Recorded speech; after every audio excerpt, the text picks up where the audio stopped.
I need clean water I need clean water I need clean water អញ្ចឹង clear ថា I need clean water នឹងគឺយើងប្រែជាភាសាខ្មែរថាខ្ញុំត្រូវការទឹកស្អាតណាបងប្អូនខ្ញុំត្រូវការទឹកស្អាតគឺភាសាអង់គ្លេសនិយាយបានថា I need clean water water ណាបងប្អូនយើងអានមួយទាំងអស់គ្នាគឺ I need clean water ណាបងប្អូនមើលខាងក្រោម I need clean water ណា I នឹងគឺប្រែថាខ្ញុំ need នឹងប្រែថាតម្រូវការឬក៏ត្រូវការ clean នឹងគឺយើងប្រែថាស្អាតណាបងប្អូនហើយ water នឹងគឺយើងប្រែថាទឹកអញ្ចឹង clear ថា I need clean water នឹងគឺយើងប្រែថាខ្ញុំត្រូវការទឹកស្អាត He needs a doctor បងប្អូន He needs a doctor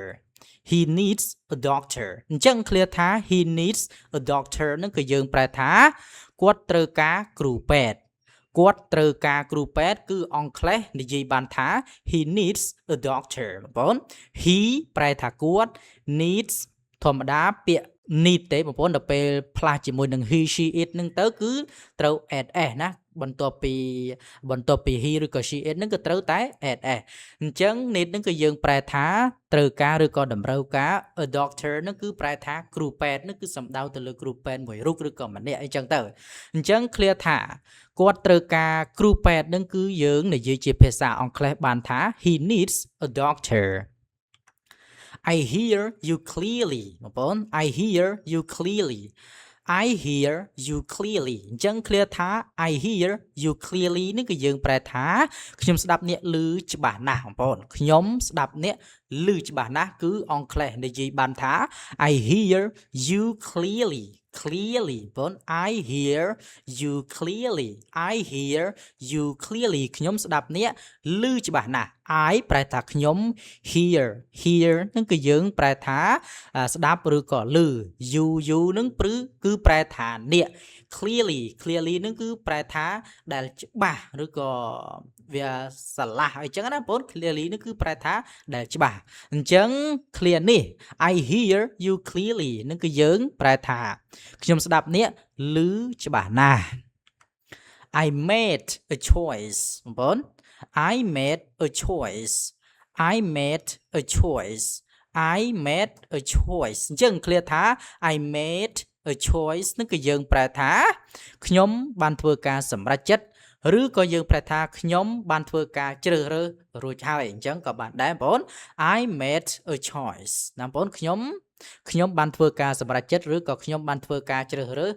រួចហើយគឺអង់គ្លេសយើងនិយាយបានថា I made a choice ណាបងប្អូន The coffee is hot បងប្អូន The coffee is hot អានមួយ The coffee is hot The coffee is hot The coffee is hot ណាកាហ្វេក្តៅណាស់ណាកាហ្វេក្តៅណាស់គឺអង់គ្លេសនិយាយបានថា The coffee is hot បងប្អូន The coffee នឹងគឺយើងប្រែថាកាហ្វេនឹងឯង is នឹងគឺប្រែថាកើតមានឬក៏គឺជាឬក៏នៅណាប្រែថាអញ្ចឹងក៏បានដែរ is នោះ hot នឹងគឺយើងប្រែថាក្តៅបងប្អូនអញ្ចឹង clear នេះយើងនិយាយបានថា the coffee is hot ប្រែថាកាហ្វេក្តៅណាស់ See you tomorrow morning បងប្អូន See you tomorrow morning See you tomorrow morning See you tomorrow morning អញ្ចឹង clear ថា See you tomorrow morning នេះគឺយើងប្រែថាជួបគ្នានៅព្រឹកស្អែកបងប្អូនយើង clear នេះគឺនិយមប្រើតំណងតំដងបងប្អូនណាជួបគ្នានៅព្រឹកស្អែកអង់គ្លេសនិយាយបានថា See you tomorrow morning បងប្អូន See ប្រែថាជួបឬក៏ឃើញណាបងប្អូន You នឹងគឺប្រែថាអ្នក Tomorrow នឹងគឺថ្ងៃស្អែក Morning នឹងគឺយើងប្រែថាពេលព្រឹកណាបងប្អូនអញ្ចឹង clear នេះ See you tomorrow morning នឹងគឺយើងប្រែថាជួបគ្នានៅព្រឹកស្អែក Can you hear me Can you hear me Can you hear me Can you hear me Can you hear me នេះគឺយើងប្រែថាតើអ្នកស្ដាប់ខ្ញុំឮទេបងប្អូនតើអ្នកស្ដាប់ខ្ញុំឮទេអង់គ្លេសនិយាយបានថា Can you hear me can you hear me ណា can you hear me នឹងគឺប្រែថាតើអ្នកស្ដាប់ខ្ញុំឬទេ can នឹងគឺប្រែថាអាចណាបងប្អូន can you នឹងគឺប្រែថាអ្នក hear នឹងគឺប្រែថាស្ដាប់ឬក៏ឮ me នឹងគឺប្រែថាខ្ញុំ can you hear me តើអ្នកស្ដាប់ខ្ញុំឬទេ I support your idea បងប្អូន I support your idea យើងមើលរបៀបអានខាងក្រោមបានគឺ I support your idea បងប្អូន I support your idea នឹងគឺយើងប្រែថាខ្ញុំគាំទ្រគំនិតរបស់អ្នក I support your idea I support your idea ខ្ញុំគាំទ្រគំនិតរបស់អ្នកខ្ញុំគាំទ្រគំនិតរបស់អ្នកគឺអង់គ្លេសនិយាយបានថា I support your idea ណា I នឹងគឺប្រែថាខ្ញុំ support នឹងគឺប្រែថាគាំទ្រណាបងប្អូនគាំទ្រ your នឹងគឺបានន័យថាប្រែថារបស់អ្នក idea នឹងគឺប្រែថាគំនិតអញ្ចឹង clear ថា I support your idea នឹងគឺយើងប្រែថាខ្ញុំគាំទ្រគំនិតរបស់អ្នកឬក៏ខ្ញុំគាំទ្រមតិយោបល់របស់អ្នកនឹងក៏បានដែរ We can do this បងប្អូន We can do this We can do this បងប្អូន We can do this We can do this អញ្ចឹង clear ថា we can do this នឹងគឺយើងប្រែថាពួកយើងអាចធ្វើវាបានណាបងប្អូនពួកយើងអាចធ្វើវាបាន clear សម្រាប់លើកទឹកចិត្តជា team ជាក្រុមអញ្ចឹងណាបងប្អូនពួកយើងអាចធ្វើវាបានអង់គ្លេសនិយាយបានថា we can do this ណាបងប្អូន this we can do this ពួកយើងអាចធ្វើវាបាន we នឹងគឺប្រែថាពួកយើងឬក៏យើងណាជាក្រុម can នឹងគឺប្រែថាអាចណាបងប្អូន do នឹងគឺប្រែថាធ្វើ this នឹងគឺប្រែថានេះឬក៏របស់នេះណាសំដៅលើអ្វីដែលនៅក្បែរអញ្ចឹង clear នេះ we can do this នឹងគឺយើងប្រែថាពួកយើងអាចធ្វើវាបាន You did it right You did it right You did it right You did it right នឹងគឺយើងប្រែថាអ្នកធ្វើវាបានត្រឹមត្រូវហើយណា You did it right You did it right នឹងគឺយើងប្រែថាអ្នកធ្វើវាបានត្រឹមត្រូវហើយបងប្អូន you នឹងគឺប្រែថាអ្នក did នឹងគឺមកពីពាក្យថា do បងប្អូនប្រែថាធ្វើដល់ពេលទៅជា past verb ចឹងទៅវាទៅជាបានណាថែមពាក្យបានហ្នឹងគឺបានធ្វើ it ប្រែថាវា right នឹងគឺប្រែថាត្រឹមត្រូវឬក៏ប្រែថាខាងស្ដាំហ្នឹងក៏បានដែរណាបងប្អូនអញ្ចឹង clear ថា you did it right នឹងគឺយើងប្រែថាអ្នកធ្វើវាបានត្រឹមត្រូវហើយ try safe on road បងប្អូន try safe on road drive safe on road យើងមើលរបៀបអានក្រោមបានគឺ drive safe on road យើងប្រែថាបើកបរដោយសុវត្ថិភាពតាមផ្លូវណាណាបងប្អូន clear សម្រាប់ជូនពរការធ្វើដំណើររបស់មិត្តភ័ក្តិយើងទៅទីឆ្ងាយឬក៏ទៅទីតាំងគោលដៅណាមួយអញ្ចឹងណាបងប្អូនយើងអាចនិយាយបានថា drive safe on road បងប្អូន drive safe on road drive safe on road យើងប្រែថាបើកបរដោយសុវត្ថិភាពតាមផ្លូវណា drive នឹងគឺប្រែថាបើកឬក៏បើកបរអញ្ចឹងទៅបងប្អូនណា safe នឹងគឺប្រែថាសុខសុវត្ថិភាព on នឹងគឺប្រែថាលើឬក៏នៅលើអញ្ចឹងទៅ road នឹងគឺប្រែថាផ្លូវអញ្ចឹង clear នេះ drive safe on road នឹងគឺយើងប្រែថាបើកបរដោយសុវត្ថិភាពតាមផ្លូវណា Don't worry about it បង Don't worry about it យើងធ្លាប់តែឮគេនិយាយច្រើនណាបងប្អូនជាហូរជាហែណាយើងស្ដាប់ឮគេនិយាយភាសាអង់គ្លេសណាបងប្អូន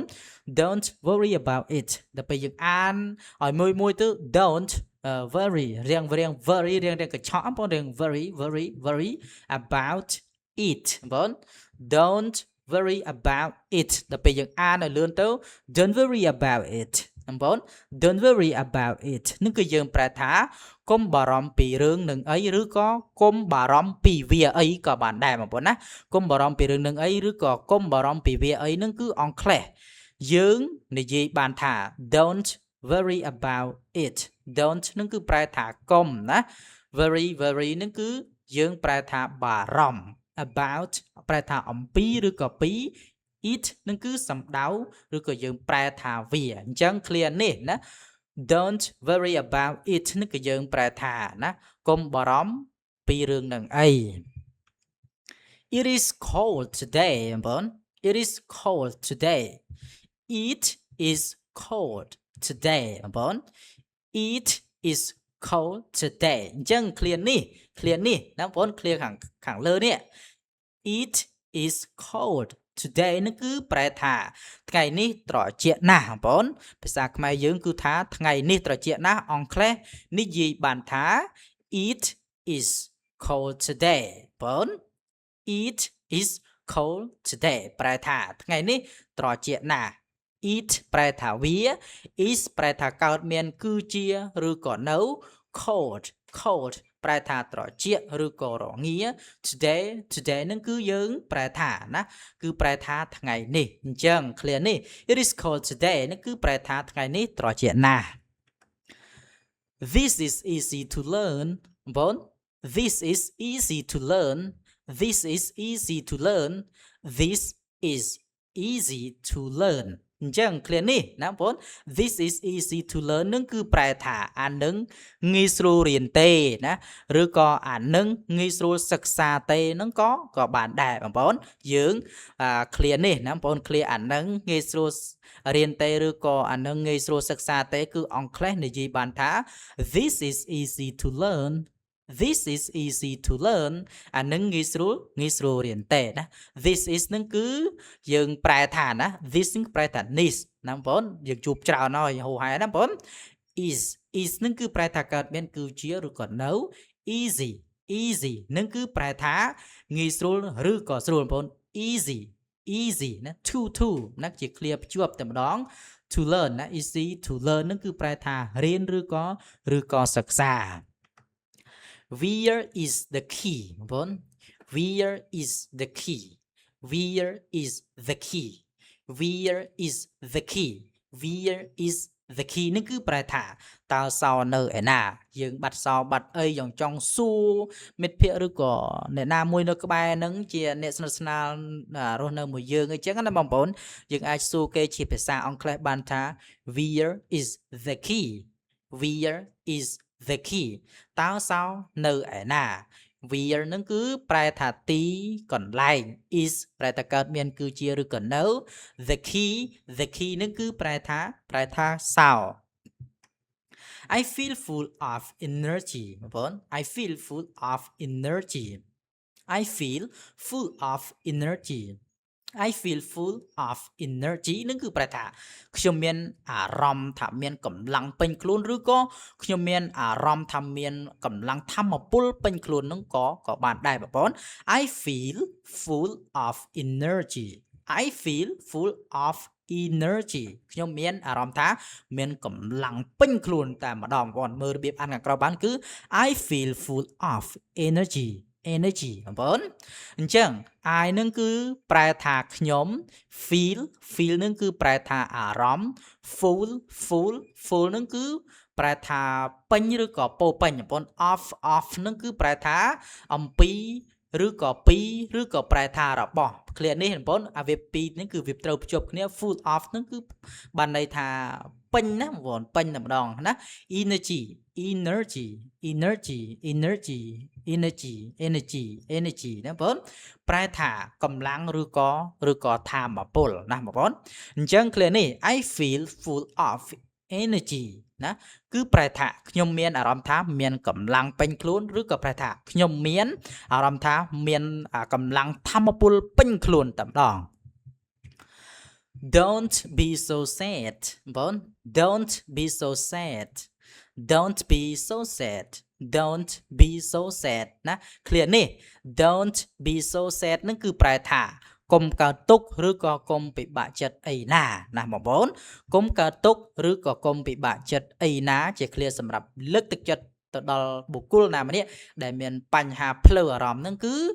យើងអាចនិយាយអង់គ្លេសបានថា Don't be so sad Don't be so sad បងប្អូន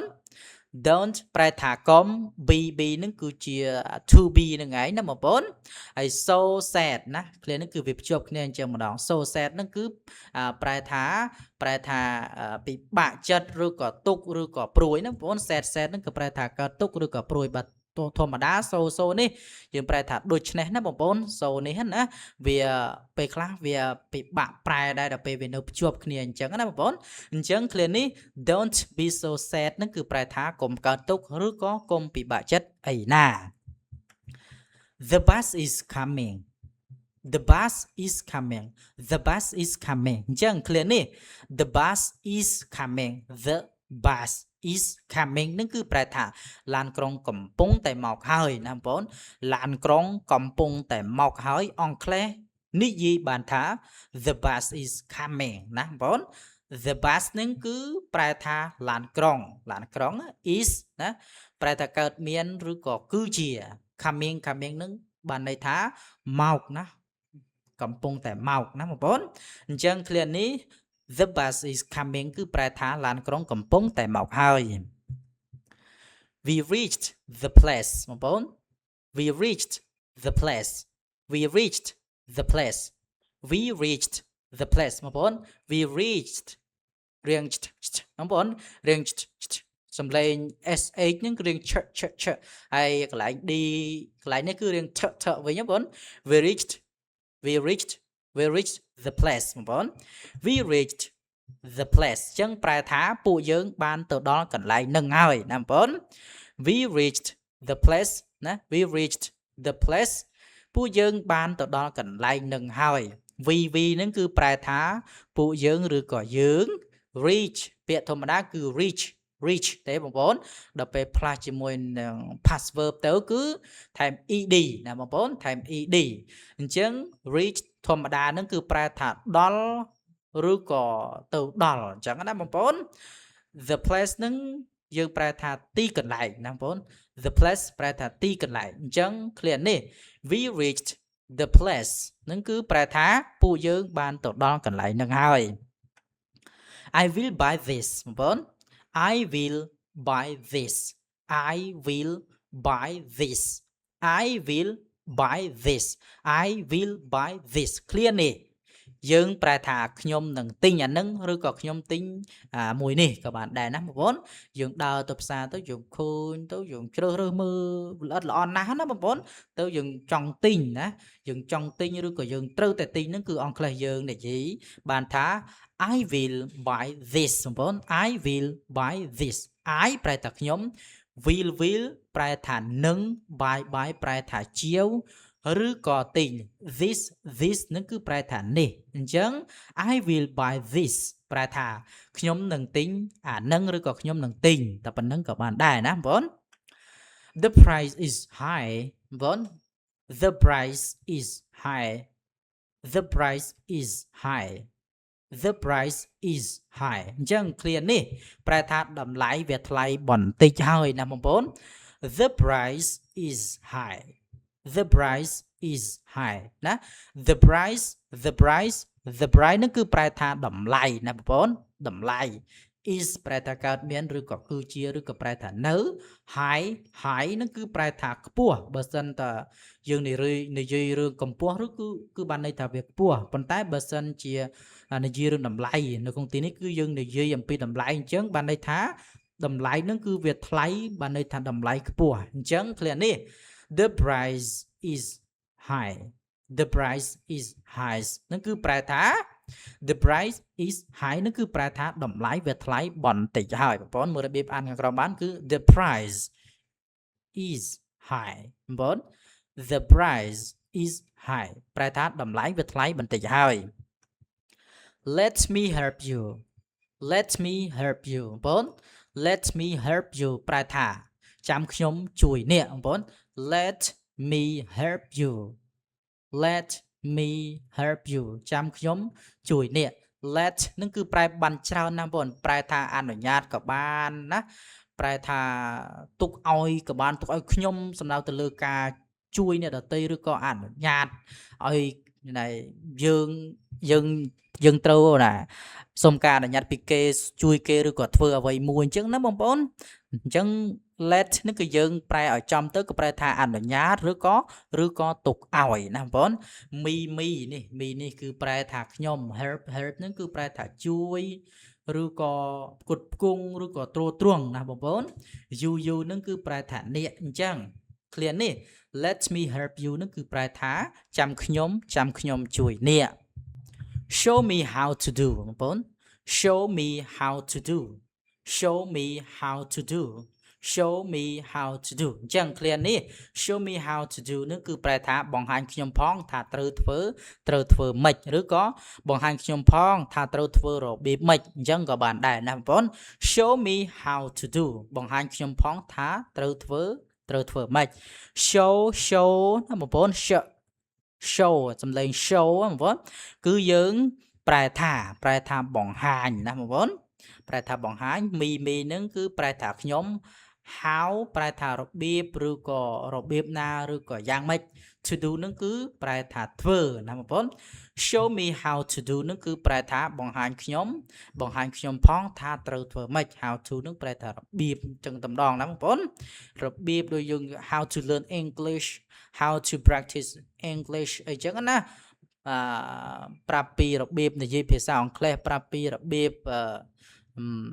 រៀនភាសាអង់គ្លេស how to នឹងគឺរបៀបធ្វើអ្វីមួយអញ្ចឹងទៅណាបងប្អូនអញ្ចឹង clear នេះ show me how to do បងប្អូន show me how to do នឹងគឺប្រែថាបង្ហាញខ្ញុំផងថាត្រូវធ្វើម៉េច old habits die hard បងប្អូន old habits die hard old habits die hard old habits die hard អញ្ចឹង clear នេះប្រែថាទម្លាប់ចាស់ពិបាកកែណាស់ណាទៅទម្លាប់ចាស់ពីដើមទម្លាប់យើងតាំងពីយូរយារណាស់មកហើយគឺពិបាកកែណាស់ណាគឺអង់គ្លេសយើងនិយាយបានថា old habits die hard បងប្អូន old habits die hard បងប្អូន old habit die hard ហ្នឹងគឺប្រែថាទម្លាប់ចាស់ពិបាកកែណាស់ old ហ្នឹងគឺប្រែថាចាស់ឬក៏ចំណាស់ណាបងប្អូន habit ណាពាក្យធម្មតាគឺ habit ទេណាដល់ពេលតែយើងប្រែដាក់ជាប្រយោគអញ្ចឹងទៅវាត្រូវតែ s ណាបងប្អូន habits ប្រែថាទម្លាប់ die នឹងប្រែថាអនិច្ចកម្មឬក៏ស្លាប់ hard នឹងក៏ប្រែថាពិបាកឬក៏រឹងមាំហ្នឹងក៏បានដែរអញ្ចឹង clear នេះ all habits die hard នឹងគឺប្រែថាទម្លាប់ចាស់ពិបាកកែណាស់ I take full responsibility បងប្អូន I take full responsibility I take full responsibility បងប្អូនណា I take full responsibility នឹងគឺប្រែថាខ្ញុំទទួលខុសត្រូវទាំងស្រុងណាខ្ញុំទទួលខុសត្រូវទាំងស្រុងគឺអង់គ្លេសនិយាយបានថា I take full responsibility ណាមើលរបៀបអានខាងក្រោមបានគឺ I take full responsibility ណា I take full responsibility ប្រែថាខ្ញុំទទួលខុសត្រូវទាំងស្រុង I ប្រែថាខ្ញុំ take បងប្អូន take នឹងប្រែបានច្រើនណាស់ប្រែថាយកក៏បានប្រែថាកាន់ក៏បានអញ្ចឹងបងប្អូននឹងហើយ full នេះបងប្អូនប្រែថាពេញឬក៏ពោពេញណាបងប្អូនហើយ responsibility នេះគឺជា noun បងប្អូន responsibility នឹងប្រែថាទំនួលខុសត្រូវឬក៏ការទទួលខុសត្រូវអញ្ចឹង clear នេះ I take full responsibility ប្រែថាខ្ញុំទទួលខុសត្រូវទាំងស្រុង That was my fault អញ្ចឹង clear ថា that was my fault នឹងគឺយើងប្រែថានឹងជាកំហុសរបស់ខ្ញុំណាបងនឹងជាកំហុសរបស់ខ្ញុំគឺអង់គ្លេសអាចនិយាយបានថា that was my fault បង fault នឹងគឺប្រែថាកំហុស my នឹងគឺប្រែថារបស់ខ្ញុំអញ្ចឹង clear នេះ that was my fault នឹងគឺប្រែថានឹងជាកំហុសរបស់ខ្ញុំ